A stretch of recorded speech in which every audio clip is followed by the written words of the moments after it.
Un Dieu qui mérite la gloire et la louange. La seule personne qui mérite réellement la gloire, c'est Dieu. Il mérite aussi d'être loué. Lisons Ésaïe 43 au verset 7. Tous ceux qui s'appellent de mon nom et que j'ai créés pour ma gloire, que j'ai formés et que j'ai fait, nous devons rendre gloire à Dieu, car c'est lui qui a tout créé, même nous. Dans tout ce que nous faisons, il est primordial de le faire. Continuons avec quelques passages dans les psaumes témoignant de la gloire et de la louange. Dans le psaume 18 au verset 1 à 4, au chef des chantres, du serviteur de l'Éternel, de David qui s'adressa à l'Éternel, les paroles de ce cantique lorsque l'Éternel le livrait de la main de tous ses ennemis et de la main de Saül. Il dit: Je t'aime, ô Éternel, ma force. Éternel, mon rocher, ma forteresse, mon libérateur. Mon Dieu, mon rocher, où je trouve un abri. Mon bouclier, la force qui me sauve, ma haute retraite. Je m'écrie: Loué soit l'Éternel, et je suis délivré de mes ennemis. Louons-le pour qui il est et pour ce qu'il a fait. Dans Psaume 99 au verset 1 à 5, l'Éternel règne, les peuples tremblent, il est assis sur les chérubins, la terre chancelle. L'Éternel est grand dans Sion, il est élevé au-dessus de tous les peuples. Qu'on célèbre ton nom grand et redoutable, il est saint. Qu'on célèbre la force du roi qui aime la justice. Tu affermis la droiture, tu exerces en Jacob la justice et l'équité. Exaltez l'Éternel notre Dieu et prosternez-vous devant son marchepied. Il est saint. Prosternons-nous devant l'Éternel. Célébrons-le.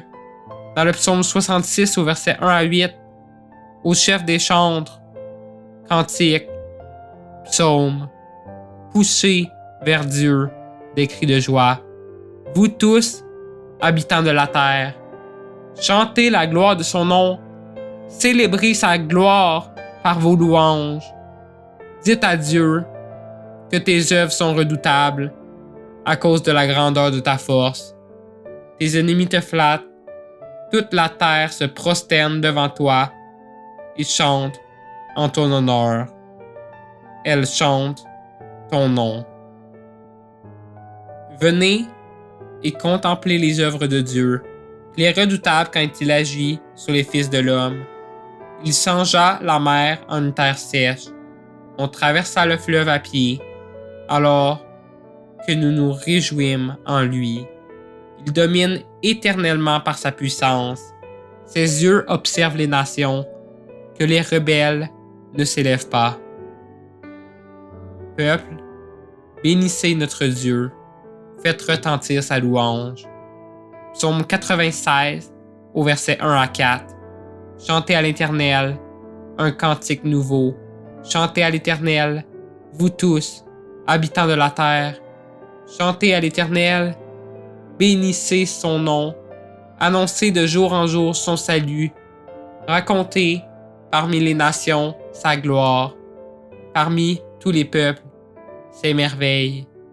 Car l'Éternel est grand et digne de louange. Il est redoutable par-dessus tous les dieux.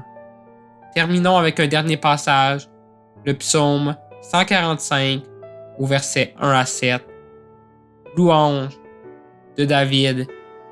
Je t'exalterai, ô mon Dieu, mon roi, et je bénirai ton nom à toujours et à perpétuité. Chaque jour, je te bénirai et je célébrerai ton nom à toujours et à perpétuité. L'Éternel est grand et très digne de louange, et sa grandeur est insondable. Que chaque génération célèbre tes œuvres et publie tes hauts faits. Je dirai la splendeur glorieuse de ta majesté.